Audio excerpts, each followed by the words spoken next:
लड़के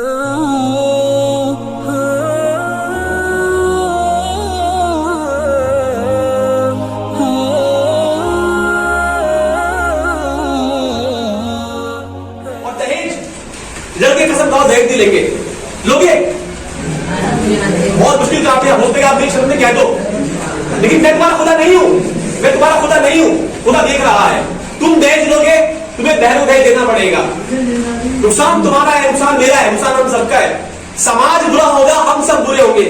समाज में अच्छाई होगी, हम सबके लिए अच्छाई होगी। आज एक लड़की को तलाक होती है, उसका कोई हाथ थामना मिलता नहीं है उसको, जो बोले पैसे मेरा कर लूंगा, बोलते हैं तो उल्टा है, बोलते तो गिरी हुई है, बोलते तलाकशुदा है। क्यों? क्या वो इंसान नहीं है? तलाक उसने ली गई उसको। लेकिन ऐसा कब होगा? अगर कल मेरी बहन को तलाक होती है, समाज हमने ऐसा बनाया है कि लड़के तलाकशुदा औरत से ब्याह करते हैं। जो सवाल आदिल भाई ने किया था कि हजरत मोहम्मद की कितनी बीवियां तुम्हारी थी? सिर्फ एक, बाकी सब तलाकशुदा और बेवा थी। यानी कि तलाकशुदा औरत बुरी नहीं होती, जैसी कुंवारी तलाकशुदा, दोनों बराबर इज्जत की वाली होती है। समाज जब ऐसा होगा तो हम अच्छे बने।